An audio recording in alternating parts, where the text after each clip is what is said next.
Point of view isn't just a technical literary choice. It's a storytelling device that has the power to make or break your story. When we look a little bit deeper into what POV or point of view is, what we'll find is that point of view is how we balance the scope, the narrative distance, and the information in our stories. It's how we create tension and bury the lead for our mysteries so that our readers never see those plot twists coming. So choosing the right point of view for your story is not just the clerical work of writing, it's critical. By the end of this video, I'm going to teach you the different types of POVs and how to choose the right one to bring your story to life. Let's get started. First, we have to start with what point of view is. Like most writers, I used to think that point of view was just first person, second person, and third person, and that's where it ended.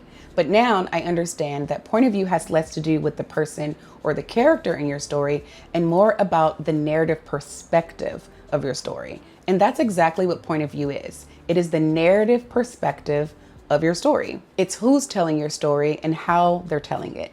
A common mistake amongst new writers can be to try to be fair to their cast. After all the characters are in the story, so it's their story too. But a strong POV is what makes a strong, unforgettable protagonist.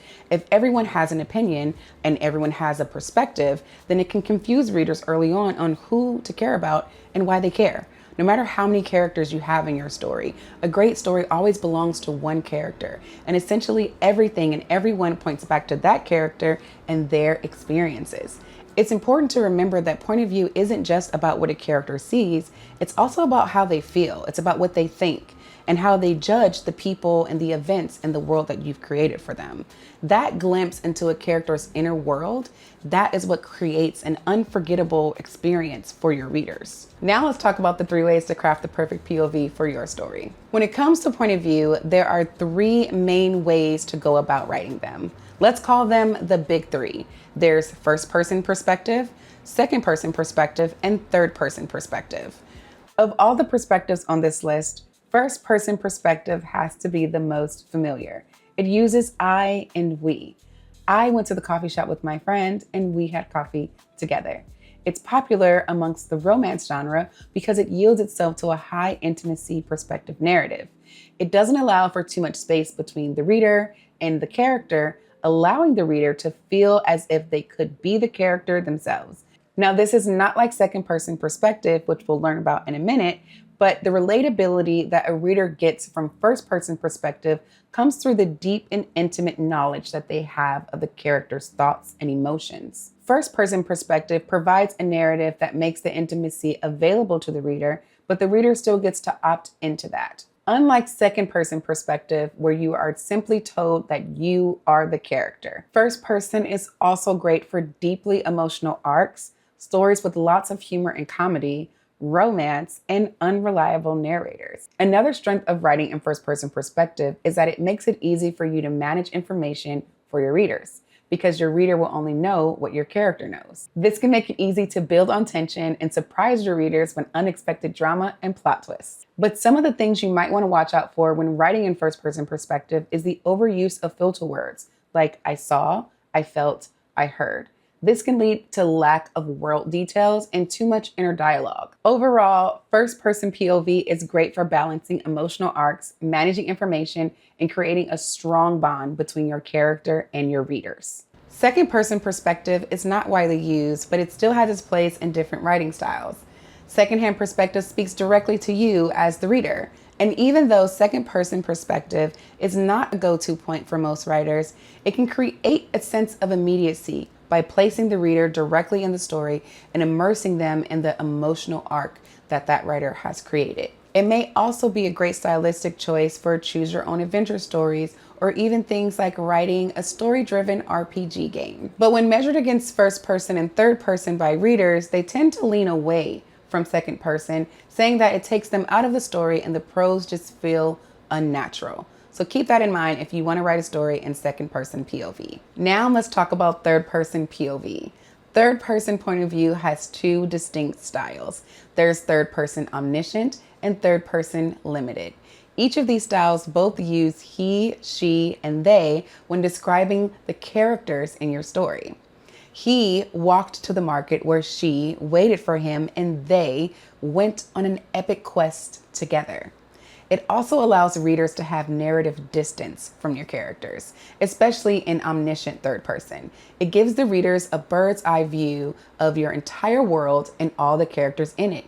Your readers will know everything that your characters know, even when your characters are hiding things from each other. Now, third person omniscient might make it a little bit more challenging to pull off things like an epic plot twist, but it can be a very immersive reading experience for your readers because they have a wealth of knowledge from different perspectives across your entire world that you've built. Now, this is a little different from third person limited, which brings your readers into the characters' lives just a little bit closer.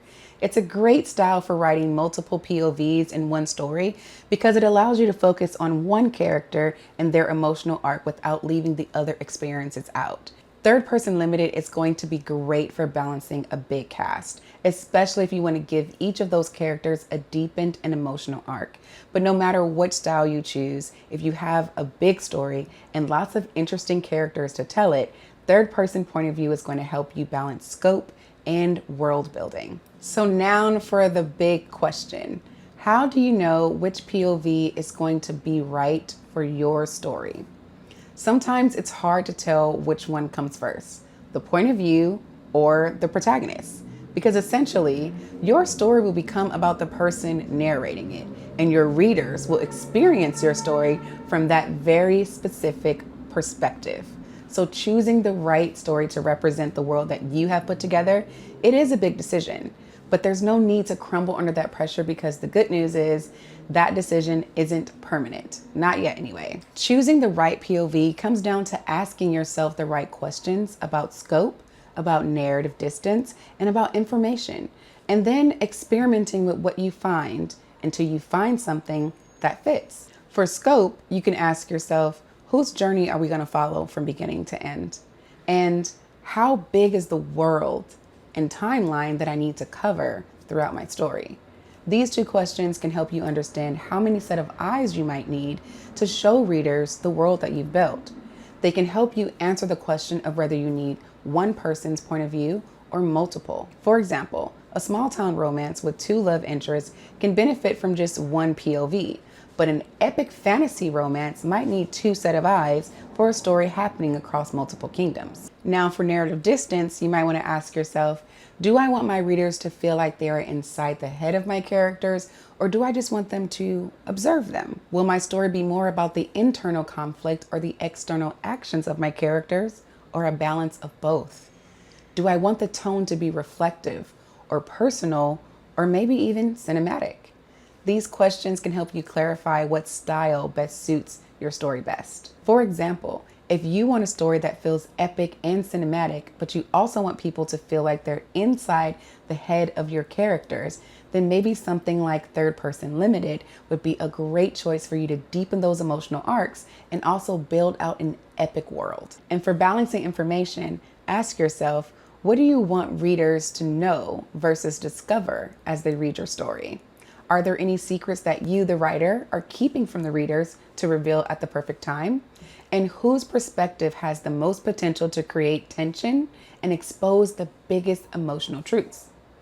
This will help you control the suspense and keep readers in pace with the drama and the tension. So if you ever want to write a story that will have readers screaming into their books, shouting at your characters not to walk behind that red door because they already know what's behind it, then something like third person omniscient would be great to set the tone for that. The most important thing to remember about crafting your character POV for your story is that nothing is set in stone until you publish it.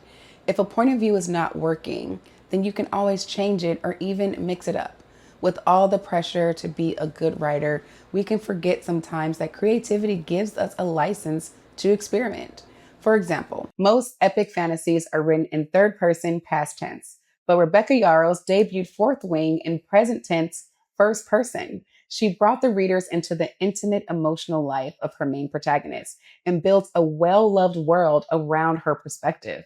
This decision resonated with fans worldwide and landed her on the bestsellers list. And I know I said a lot about second person POV, but N.K. Jemisin is famously known as an award-winning author who wrote her book, The Fifth Season, in a mix of both third person and second person POV. So don't be afraid. to listen to your characters and choose a perspective that works for your story, even if it's a little bit unexpected. If you found this video helpful, I would love it if you would drop a like and a comment and let me know which of these tips that you found the most helpful. Thank you so much for watching. See you next time.